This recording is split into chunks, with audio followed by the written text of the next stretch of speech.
ప్రముఖ ఆధ్యాత్మిక గురువు శ్రీ త్రిదండి చినజీయర్ స్వామి షష్ఠ్యాబ్ది ఉత్సవం హైదరాబాద్ ఎల్బీ స్టేడియంలో ఘనంగా జరిగింది. ఈ వేడుకకు కేంద్ర మంత్రులు వెంకయ్య నాయుడు, దత్తాత్రేయ, గవర్నర్లు నరసింహన్, విద్యాసాగర్ రావు, సీఎం కేసీఆర్తో సహా పలు రంగాలకు చెందిన ప్రముఖులు, వేలాది మంది ప్రజలు హాజరయ్యారు. ఈ సందర్భంగా నిర్వహిస్తున్న ఆధ్యాత్మిక కార్యక్రమాలు ఆకట్టుకున్నాయి.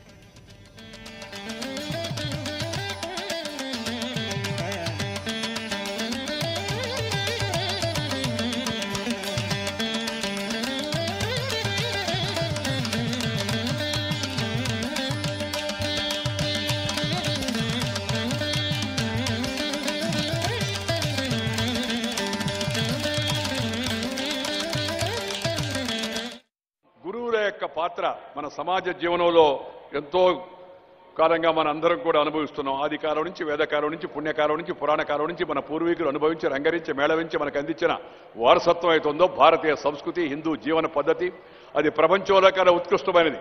నేను మతాన్ని గురించి మాట్లాడను. మతము వ్యక్తిగతము, కానీ మనందరి గతము ఒక్కటే. మతము వేరైనా మనందరి యొక్క గతము ఒకటేనే విషయాన్ని మనందరూ గుర్తుపెట్టుకోవాల్సి ఉంది. మనందరూ పూర్వీకులు కూడా ఒకటే. అందుకని వాళ్ళు చూపించినట్టు సన్మార్గము, సత్ప్రవర్తన, ఆ ధర్మ పరిరక్షణ మార్గంలో మనందరం ముందు వెళ్ళవలసి ఉంది. స్వామివారి మంగళాశీస్సులతో తెలంగాణలో ఆధ్యాత్మిక కార్యక్రమాలు కొనసాగిస్తూ ఉన్నాం. తప్పకుండా కొనసాగిస్తూ ఉంటాం. వారి ఆశీస్సులు మాకు ఎప్పుడూ ఎల్లవేళలా ఉంటాయి. భగవద్ రామానుజుల వారి అద్భుతమైనటువంటి విగ్రహ ప్రతిష్ట ఇక్కడ హైదరాబాద్ నగరంలోనే శంషాబాద్లో వారు సంకల్పించడం, అది మా తెలంగాణ రాష్ట్రానికి దక్కిన గొప్ప గౌరవంగా నేను భావిస్తా ఉన్నాను.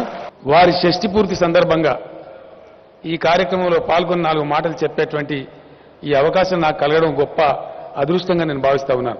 మనిషి వల్ల మాత్రమే ఈ భూమి మీద బ్రతకటం లేదు. నీళ్లు, చెట్లు, పక్షులు, క్రిములు, బ్యాక్టీరియా, ఫంగై ఇవన్నీ కూడా మన యొక్క ఉనికికి తోడ్పడుతున్నాయి, సహకరిస్తున్నాయి. కనుక అవన్నీ కూడా బాగుండాలంటే అవి ఒకదాని ఉనికికి మరొకటి భంగకరం కాని దశలో ఉన్నప్పుడే అది సమాజానికి హానికరం కాకుండా శ్రేయస్కరం అవుతుంది. ఇది అందులో ఉండే దైవతత్వాన్ని గుర్తించినప్పుడే మనకి లభిస్తుంది. ఈ మాట జై శ్రీమన్నారాయణ.